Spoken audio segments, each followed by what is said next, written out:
Chers frères, chères sœurs, chers amis, Assalamu alaikum wa rahmatullahi wa barakatuh. Je voudrais vous présenter une série de programmes au sujet de l'éthique en islam.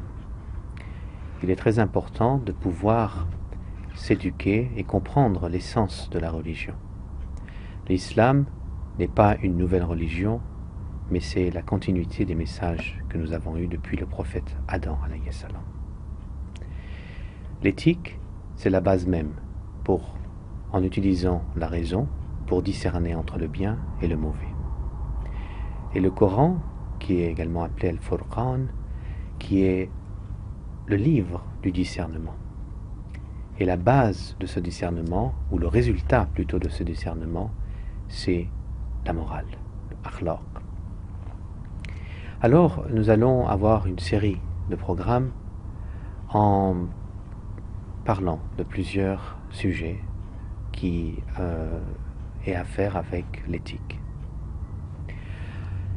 Pour aujourd'hui, je voudrais, comme introduction, commencer avec la prière.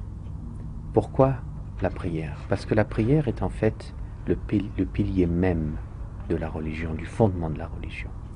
La prière est la communication par excellence entre les êtres humains, les créatures, avec le Créateur. Alors, nous allons nous poser quelques questions. Comment faire la prière? Pourquoi prier? Quelles sont les choses à faire en priant? Quelles sont les choses à ne pas faire en priant? Quelle est la philosophie de la prière? Et quelle est la différence entre les prières autres que le saint prophète de l'islam et les Ahlul Bayt et les autres religions? Nous avons plusieurs passages dans le Saint-Coran insistant qu'il faut établir la prière. C'est comme en fait la base pour construire un édifice. Si l'édifice n'a pas de bonne base, il va s'écrouler. La prière est là. C'est exactement comme une construction d'une base pour pouvoir comprendre plusieurs choses après ça. Le noble prophète, le prophète Mohammed sallallahu alayhi wa sallam, nous a bien montré en prenant une branche et à montrer à ses compagnons que la prière est comme cette branche pleine de feuilles. Lorsqu'il a secoué, ces feuilles tombaient à terre. Et il a comparé ces feuilles par nos péchés. Il a voulu nous faire comprendre que le fait de prier, il y a des effets. Et ces effets sont très positifs pour la vie humaine. Elle nous efface des péchés. Mais il y a d'autres effets, tels que l'aide que nous pouvons avoir pour ne pas faire de péché, ou également de pouvoir développer cette spiritualité que nous avons dans nous-mêmes. Ce n'est pas simplement une méditation, ce n'est pas simplement quelques gestes et quelques façons de faire. C'est en fait quelque chose de plus profond qui se développe en persévérant dans la prière. Mais comment apprendre à prier? Évidemment, le noble Coran nous montre plusieurs passages, dans plusieurs versets, comment prier. Nous avons par exemple également les hadiths du noble prophète. Et dans ces hadiths, il nous montre exactement comment préparer la prière, que faire durant la prière et après la prière. Et les Ahlul Bayt sont là également pour transmettre ce message à l'humanité. Lorsque nous comparons ce genre d'enseignement que nous avons du noble prophète par rapport aux enseignements d'autres personnes qui ne sont ni faillibles, mais qui se disent proches du prophète, nous voyons que les prières sont différentes. Les buts sont différents. Alors, l'une des conditions pour que la prière soit acceptée, c'est l'ablution. C'est le wudu. Mais cette ablution, qui est simplement un lavage rituel avec de l'eau, c'est une clé par excellence de purification. Qu'est-ce que ça signifie? Qu'est-ce que cette purification signifie? Signifie que lorsque nous voulons être en communication avec Allah subhanahu wa ta'ala, il faut se purifier constamment et totalement. Il faut éviter et arrêter de pécher. L'un des dangers, c'est que nous pensons que Allah, il est Rahman, Allah, il est Rahim. Oui, certes, Allah, il est le miséricordieux, il est le clément par excellence. Il n'y a aucun doute. Mais nous avons des conditions, et nous avons des règles à suivre. Tant que ces règles ne sont pas suivies, nous ne pouvons pas comprendre et ne pouvons pas établir cette relation entre nous-mêmes et Allah subhanahu wa ta'ala.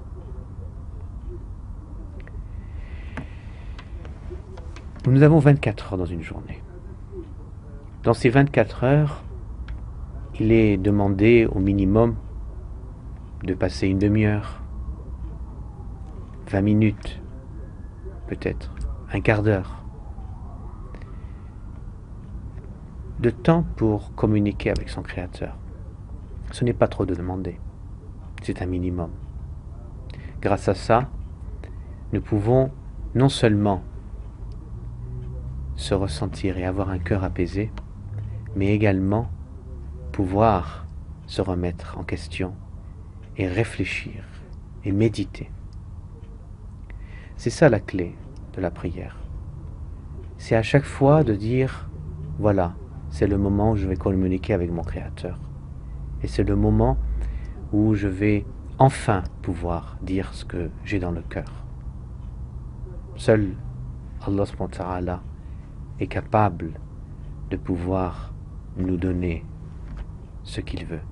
Et il a le pouvoir absolu envers ses créatures. Moussa alayhi salam, lorsqu'il avait reçu une commande d'Allah subhanahu wa ta'ala et il a été révélé qu'il doit, à partir de maintenant, guider l'humanité dans le droit chemin, dans le sirat al-mustaqim. Et Allah subhanahu wa ta'ala lui a dit, certes, c'est moi Dieu, c'est moi ton créateur. Il n'y a point de divinité à part moi, et il faut que tu m'adores. Et c'est le message que Moussa alayhi salam, que Moïse a, avec difficulté, voulu faire appliquer à l'humanité et à son peuple. La même chose fut pour Isa alayhi salam, pour Jésus. Grâce à son message, il a pu guider beaucoup de monde dans son époque. Et tout fut commencé par la prière. Pour le prophète Mohammed sallallahu alayhi wa sallam, identique. Tout a commencé et tout fut commencé par la prière. Alors, nous voyons que nous avons souvent des questions qu'on se pose. Je ne vous ai pas répondu comment faire la prière en détail. Inch'Allah, dans d'autres émissions, nous allons parler plus en profondeur sur la jurisprudence et comment faire les prières selon les enseignements du saint prophète et des Ahlul Bayt. Mais je voudrais simplement, comme je vous ai dit, d'un point de vue d'une introduction, de pouvoir simplement vous parler sur cette importance qui est capitale. Alors, comme je vous ai dit, il y a des questions, des gens qui se disent pourquoi lorsque nous prions nous ne ressentons pas cette spiritualité. Nous nous sentons très éloignés d'Allah subhanahu wa ta'ala. Il est très difficile de répondre ça, mais nous savons que le noble Coran a dit wa nunazzilu min al-Qur'an ma huwa al-shifa'u wa rahmatu lil mu'minin. Certes, nous avons révélé ce noble Coran, ce noble livre, qui est en fait qu'une guérison et une miséricorde pour les croyants. C'est en fait un livre qui est shifa, une guérison. Et la prière est le fondement par excellence de cette guérison. Pourquoi? Parce que le livre vous enseigne et vous demande de prier et de méditer par la prière. Donc c'est peut-être une réponse qu'on peut avoir. Quelqu'un qui se sent assez distant par Allah subhanahu wa ta'ala, même en essayant d'invoquer Allah, c'est qu'il y a peut-être une maladie dans le cœur, comme tout le monde peut avoir une maladie. Mais cette maladie est guérissable, simplement en lisant le Coran, en faisant la salat et en suivant les enseignements de Ahlul Bayt, du prophète Mohammed sallallahu alayhi wa sallam. Mais il y a évidemment beaucoup d'étapes. C'est un cheminement spirituel qu'on doit arriver. Et il ne faut pas brûler ces étapes, c'est-à-dire nous devons commencer par la base de ces étapes, être très sûr de ce qu'on fait, être constant de ce qu'on fait, et ensuite arriver à une étape supérieure. Donc, lorsqu'on parle de constance dans la prière, dans l'idée que nous avons envers la croyance d'Allah subhanahu wa ta'ala et des enseignements du noble prophète Mohammed sallallahu alayhi wa sallam, ça engendre en fait un développement de la patience. Imaginez le prophète Joseph, Yusuf alayhi salam. Il était en prison. Il était injustement, durant de nombreuses années, 7 ans, était en prison pour quelque chose qu'il n'a pas fait. Vous pouvez vous imaginer quelle patience il a pu développer dans cette prison. C'est un enseignement et c'est un exemple que nous avons pour l'humanité. Quelqu'un qui développe ce genre de patience, il peut avoir quelque chose qui va enseigner à l'humanité. Parce que nous savons très bien qu'un croyant sur terre, le dunya, c'est en fait, ce bas monde est une prison pour le croyant. Mais dans le cas de Yusuf, il attendait enfin le moment où il puisse sortir de cette prison. Il a demandé à l'un de ses compagnons de prison qui devait être libéré d'aller dire au roi que voilà, Yusuf est là et il devrait être libéré. Mais apparemment, ce compagnon qui fut libéré a oublié. Yusuf commençait à perdre espoir. Il commençait à se poser des questions. Et lorsque Allah subhanahu wa ta'ala lui dit « Regarde cette fourmi, Allah n'oublie pas cette fourmi. Allah, il sait exactement ce que cette fourmi fait. Comment il peut oublier un cher très aimé, surtout le prophète Yusuf alayhi salam. Il y a un hikmah, il y a une sagesse dans toute chose. Des fois nous avons des difficultés dans la vie et il faut l'accepter comme en fait une leçon, une expérience. Il faut en tirer des leçons. Et la prière est là pour à chaque fois nous faire rappeler que ce que nous faisons dans la journée, on se remet à Allah et tout ce qui se passe, c'est pour Allah et rien d'autre. Voilà, c'est ce que je peux vous dire très brièvement pour la première émission. Et j'espère que la prière va être pour nous l'une des choses la plus importantes que nous aurons à faire durant la journée. On ne peut pas délaisser le fait que la prière est le pilier de la religion, comme je vous ai dit déjà selon un hadith. Et il faut le prendre comme une habitude, mais plus qu'une habitude, comme une chose primordiale. Vous voyez, c'est exactement comme quelqu'un qui veut manger. Et vous voyez, une personne qui aime manger, il ne va jamais s'ennuyer de préparer des mets, de connaître des cuisines d'autres pays. Mais la prière, c'est même plus important que ça. C'est quelque chose qu'il faut travailler avec. Il faut constamment améliorer sa façon de prier, ajouter des doigts et des supplications et des invocations qui sont en dehors de la prière et avec la prière. C'est une chose que, Inch'Allah, nous puissions être dignes d'un shia, d'un musulman, d'un adorateur d'Allah subhanahu wa ta'ala, dans le chemin de l'amour, de la sincérité, de la paix.